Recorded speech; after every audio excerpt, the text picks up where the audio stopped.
तब मैया ने कहा ठीक है लाला, ब्याह करा दूंगी। भगवान ने जिद छोड़ा। सुखदेव कहते हैं कि राजन, कुछ ही समय में भगवान कालेन अल्पेन राजर्षे रामः कृष्णस्य गोकुले आधृष्ट जानुभिः भिर्विचक्रमतुरंदसा।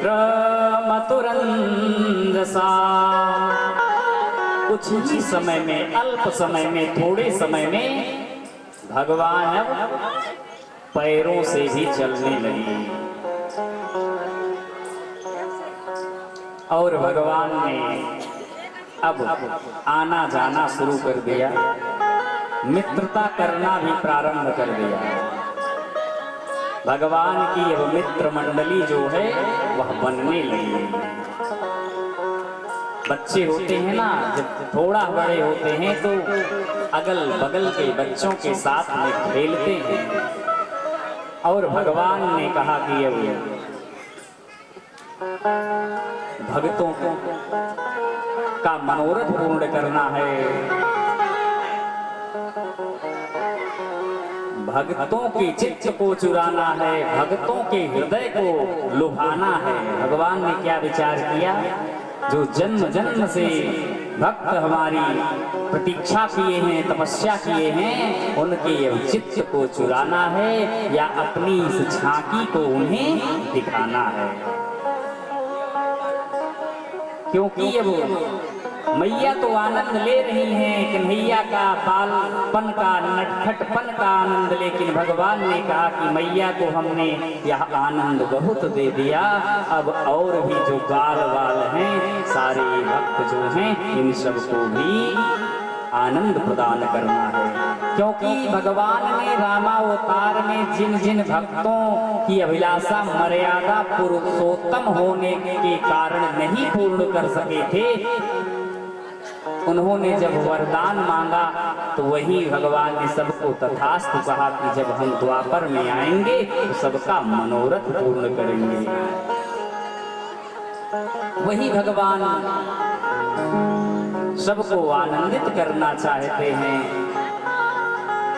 और भगवान ने क्या किया, मित्रों के साथ में एक चौर्य मंडली का गठन किया। क्या किया, चौर्य मंडली बना ली भगवान। क्योंकि चित्त को चुराना है, भक्तों के चित्त को, भक्तों के हृदयस्थ रूप स्थान में जो परमात्मा बैठे हैं, उन परमात्मा को जागृत करके अपने ही हृदयस्थ में मिलाना है।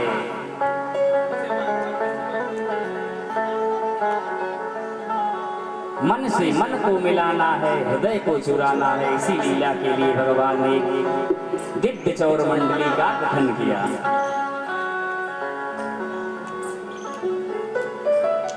कहते हैं कि श्री दामा, मधुमंगल, ब्रज, ये सारे इनके ग्वाल वाल सखा हैं। सबने कहा कि कन्हैया, ये चौर मंडली बनाने की आवश्यकता क्या है, तुम तो राजा हो। देखिए भगवान ने कहा नहीं जरूरत है, देख नहीं रहे हो आप लोग दुबले पतले हो जा रहे हैं, आपके अंश का मक्खन, दही, मिश्री, जो सुंदर सुंदर वस्तुएं हैं, कंस का इतना अत्याचार बढ़ गया है। बाबा आपके और हमारे मिलके उन्हें टैक्स दे आते हैं, मेहनत हम करें, गैया हम चराएं, लेकिन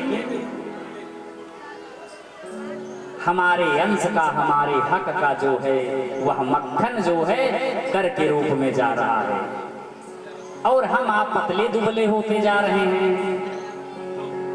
बोले जरूरत है। कहा अगर पकड़े गए तब क्या होगा, कहा जो होगा सो देखा जाएगा। तो कहा कि भाई यही तो हम लोग सीखे नहीं है। तो बोले कि पहले घर से ही शुरुआत होती है, पहले अपने अपने घर में नंबर लगाइए, एक एक दिन हाथ साफ किया जाएगा। क्या कहा, सभी लोग अपने घर में ही नंबर लगाइए और घर से ही हाथ साफ किया जाएगा। यह कथा हमें और आपको सिखाती है कि 5 साल के बाद अगर बच्चे की ताड़ना नहीं करेंगे, देखभाल नहीं करेंगे, तो वह क्या बन जाएगा? कहीं भी जा सकता। हमने बताया ना कि वो ग्वार है, गंवार है, किधर भी मुड़ सकता है, जिधर ले चलोगे उधर ही वो चला जाएगा। क्योंकि तुम्हें माता, आप ही माता, आप ही पिता, आप ही उसके गुरु। उस समय आप ही साक्षात पर ब्रह्म भी माता पिता ही उस शिशु के लिए होते हैं। क्योंकि उस बच्चे की तो दुनिया भी वहीं तक है ना, जिसकी जहां तक दुनिया उसका वहां तक स्वामित्व। आज भगवान ने मंडली का गठन किया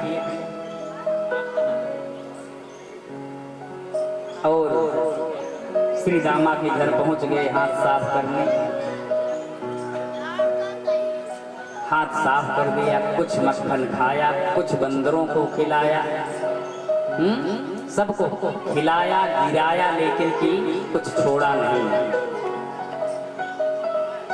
मैया ने सोचा कोई बिल्ली आई होगी, हो सकता है गेट को लगाना ही मैं भूल गई। आज इनके घर घटना घटी। फिर आगे जाकर के ब्रज के यहाँ जाते हैं, मधुमंगल के यहाँ जाते हैं, मक्खन चुरा रहे हैं। और अब क्या हुआ, गोपियां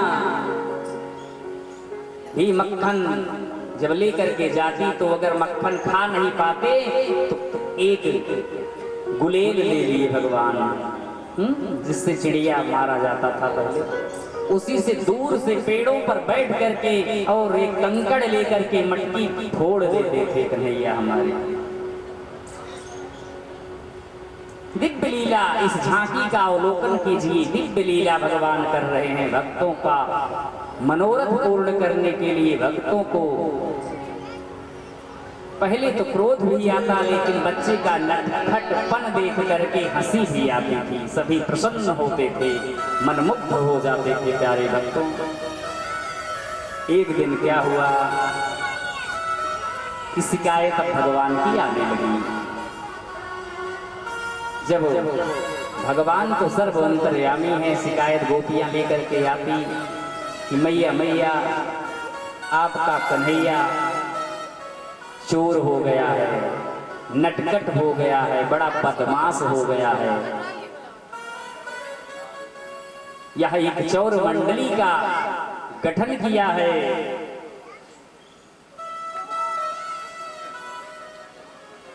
और उस मंडली का नाम है बाल गोपाल चौर मंडली।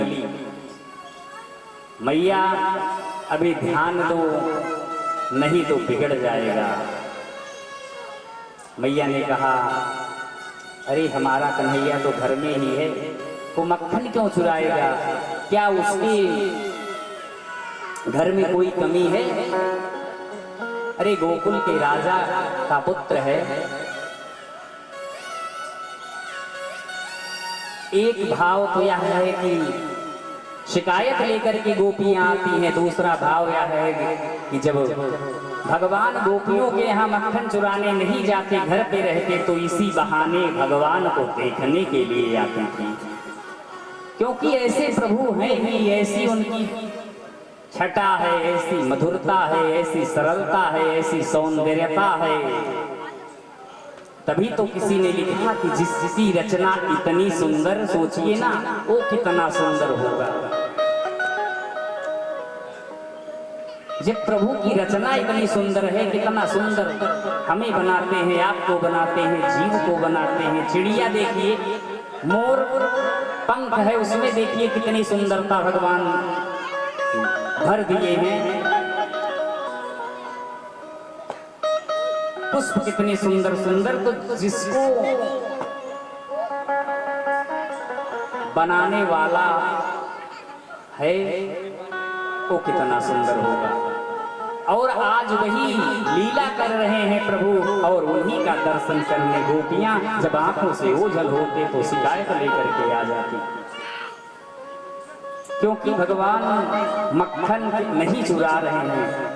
संत हृदय नवनीत समाना, संतों के हृदय रूपी मक्खन को चुरा रहे हैं। अध्यात्म भाव से देखेंगे और दूसरे भाव से देखेंगे। जब अधर्म से कोई अत्याचार करे आप पर, भगवान ने चोरी की कला इसीलिए बनाया है। तरीका गलत हो सकता है लेकिन कोई कार्य गलत नहीं है। भगवान शिक्षा भी दे रहे हैं, अगर कोई अत्याचार कर रहा है, किसी का हक ले रहा है, तो उसको लूट लेना पाप नहीं है। किसी को सता करके अगर कोई धन एकत्रित कर रहा है, उसको लूट करके सब में बांट देना अपराध नहीं है। कई भाव है इसका। अब समझ गए ना कि कार्य कोई गलत नहीं, तरीका गलत हो सकता है। अरे सीए की पढ़ाई भी होती है, तरीके से होती है, आप लोग जानते हैं।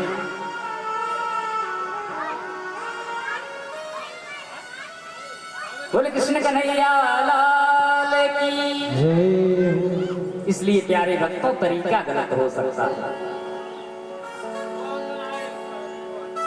वही भगवान जो जबरदस्ती कंस से वसूलता था, वही अभी धीरे धीरे उसका इधर उधर करना शुरू कर दिए। जैसे हमारे और आपके योगी बाबा जो गलत तरीके से जमीन कब्जा कर ली हैं, उस पर बुलडोजर चलवा करके बराबर करते हैं। उसी तरह से भगवान भी समझिए राजा हैं यहाँ के, और अपने राज्य की रक्षा इस तरह से कर रहे हैं। भाई गोकुल के नंद बाबा राजा हैं आगे चल करके, और वैसे तो प्रभु जगत पिता हैं, जगत के राजा हैं, ब्रह्मांडाधिनायक हैं। तो भला अपराध अधर्म कैसे सह सकते हैं? भक्तों, आज क्या हुआ? कथा आगे बढ़ी, लीला भगवान की सभी भक्तों का मनोरथ पूरा किया। एक दिन एक गोपी के घर गए और गोपी सो रही थी और उसकी चुटिया पकड़ करके बांध दी। चुटिया जब बांध दिया, गोपी जब उठती है तो चट से सर में लगता है चोट। कहती है रुको कन्हैया रुको, मैं तुमको बताती हूँ, चलो मैं आज शिकायत करूंगी। कन्हैया वहां से 9 2 11 हो गए। फिर एक दिन भगवान लीला कर रहे थे, एक गोपी ने कस के पकड़ लिया और पकड़ करके जब लाने लगी तो भगवान ने कहा कि हे देवी, बगल में उनके पति भी, भगवान की लीला देखिए कि गोपियों के पति को भी अपनी मंडली में शामिल किए थे।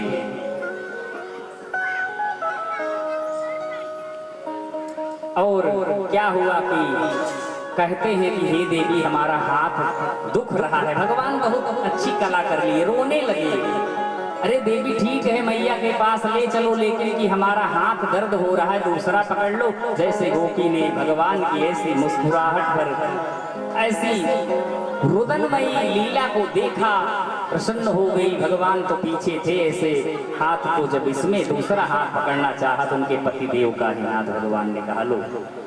भगवान वहां से 9 2 11 हो गए। गोपी बहुत जोर से मैया मैया, आप कहती थी कि आपका लाला चोर नहीं है, आज देखिए प्रमाण के सहित आई हूँ, आज तो आपको सजा देना ही होगा। प्यारे भक्तों, आज तो प्रमाण के साथ ले आई हूँ, आपको आज सजा ही देना पड़ेगा। जब मैया निकल के बाहर देखती हैं, कहती हैं कहाँ सखी, देखती हैं तो उनका पति शर्मिंदा होकर के कहती है मैया माफ करना। मैया ने कहा रे बहुत जोर जोर से आप आवाज दे रही थी। भगवान अंदर से मुस्कुराते हुए आते हैं। जब मैया को देखते तो मुंह लटका लेते थे, और जब गोपियों को देखते थे तो चिढ़ाते थे, दांत दिखा दिखा करके, बंदरों की तरह। जैसे बंदर को आपने देखा है कैसे जब कुत्ते भौंकते हैं तो उनको खिंचाते हैं, उसी तरह से गोपियां चली जाती हैं।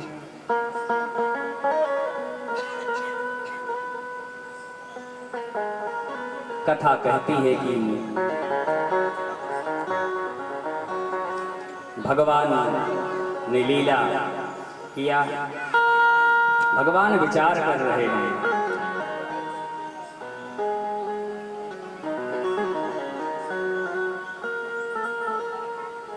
ये और लीला आगे करना चाहिए।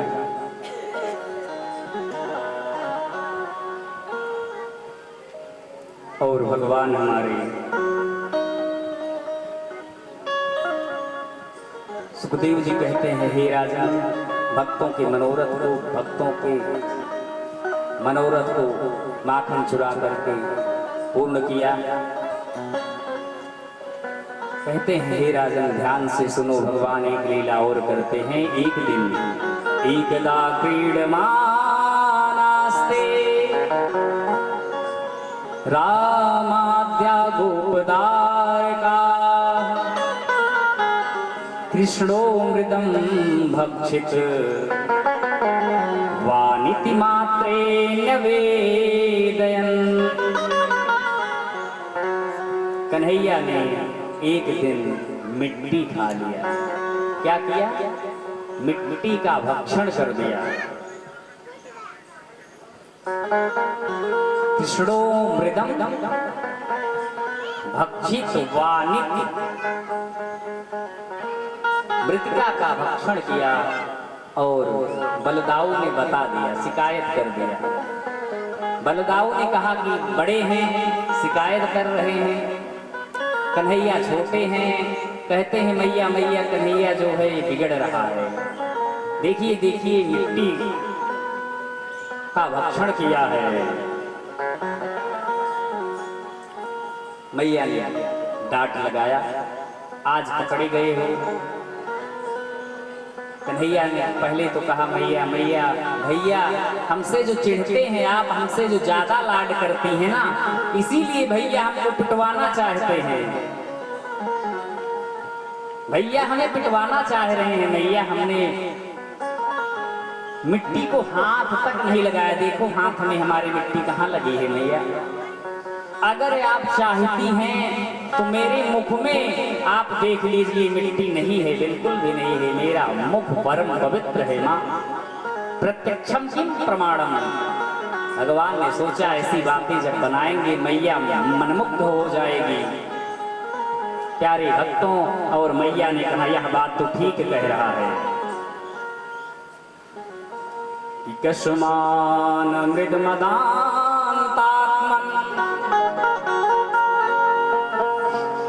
भवान् भक्षितवानरः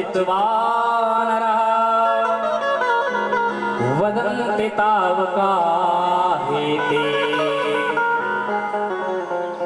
कुमारास्ते ग्रजोप्यम्।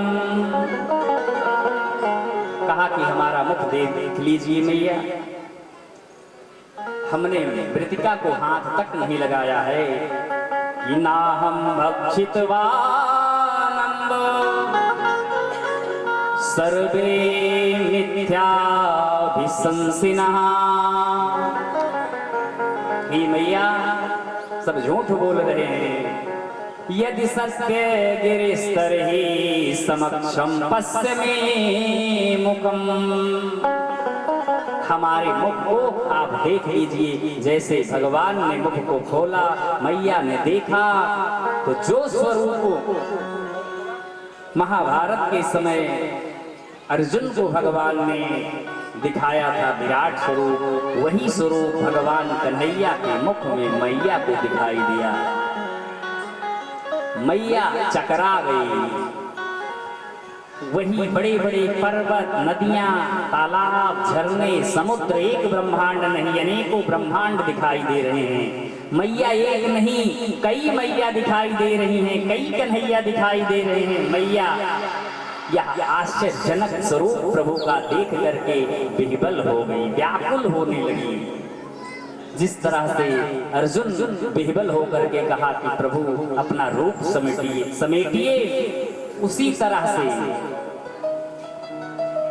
मैया आज विह्वल हो गई, मूर्छित हो गई। वह रूप देख करके कन्हैया ने मुख पर छींटा मारा हाथों से, मालिश की। मैया जब सचेत अवस्था में हुई, कथा कहती है कि हे राजन, मैया ने कहा हमको आज पता चल गया कन्हैया, जो तू पूतना का उद्धार किया, तृणावर्त का उद्धार कर दिया। बच्चे कहते थे कि कन्हैया ये कन्हैया नहीं है भगवान है, यही झगड़े को पलट दिया था, मैं नहीं मानी, लेकिन आज मुझको पता चल गया। प्यारे भक्तों, भगवान ने सोचा कि लगता है कि खेल बिगड़ जाएगा, हम तो करने आए हैं यहाँ पर बाल लीला और होने लगेगी हमारी प्राण प्रतिष्ठा पूजा। मैया हमको बैठा देंगी किसी मंदिर किसी कमरे में और पूजा करने लगेंगी। भगवान ने माया को आदेश दिया और कन्हैया ने क्या कहा, पर्दा पड़ गया, जो कुछ देखा था सब विस्मृत हो गया। और भगवान ने कहा, हे मैया, अब आप वृद्धावस्था को आ रही हैं, लगता है बीपी आपका लो हो गया होगा, इसलिए आपको चक्कर आ गया, आप मूर्छित हो गई, आप चिंता मत कीजिए, हमने मृतिका का भक्षण नहीं किया है। होता है ना जब बीपी लो हाई होता है तो शिथिलता आती है, मूर्छा आ जाती है, कुछ लोग गिर भी पड़ते हैं, तो बीपी हाई लो वाला समझ लीजिए आज से नहीं है। बहुत खुशी या दुख होने पर हमारे रक्त का प्रवाह जो है ना वो कम ज्यादा होता है। लोग कहते भैया बीपी कम ज्यादा हो गया, लोग टेंशन में आ जाते हैं, दवा खाने लगते हैं और बीमारी बन जाती है। ये कथा हमको सिखाती है प्रसन्न रहो, प्रभु की भक्ति करो, प्रभु पर विश्वास करो तो बीपी हाई और लो नहीं होगा। बोले कृष्ण कन्हैया लाल की। जिनका बीपी बढ़ता घटता है, अगर वह यह कथा सुनेंगे, श्रवण करेंगे, गायन करेंगे तो उनका बीपी हाई और लो होना बंद हो जाएगा। अब समझ गए ना कि बीपी कोई आज नई बीमारी नहीं है, पहले भी थी।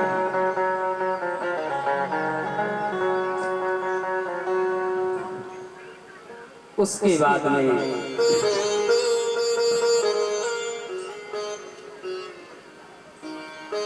मैया ने हाथ मुंह धोया। उसके बाद में कथा कहती है कि भगवान गए थे गाय को चराने, वहां पर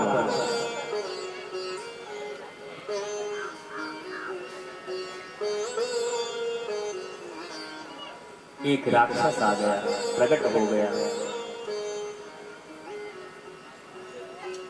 और भगवान ने वत्सासुर का भी जय जय सीताराम कर दिया। बोले कृष्ण कन्हैया लाल की जय।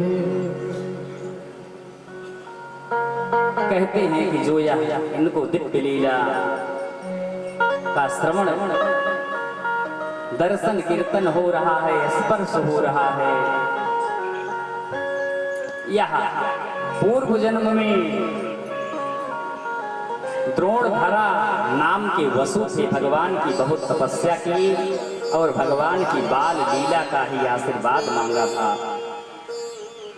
तब जब किए भगवान ने कहा कि ठीक है, आपको हम बाल लीला का दर्शन देंगे। वही जन्म की यह तपस्या फलीभूत हो रही है। आइए हम सब कीर्तन करते हैं, फिर आगे बढ़ते हैं। सजा दो घर। ये भजन जितने लोगों ने सुना है हाथ उठाइए और मेरे साथ गाइए। हाँ, सभी लोगों ने सुना है। लगन तुमसे लगा बैठे, लगन तुमसे लगा बैठे, जो होगा देखा जाएगा। लगन तुमसे लगा बैठे, लगन तुमसे लगा बैठे, लगन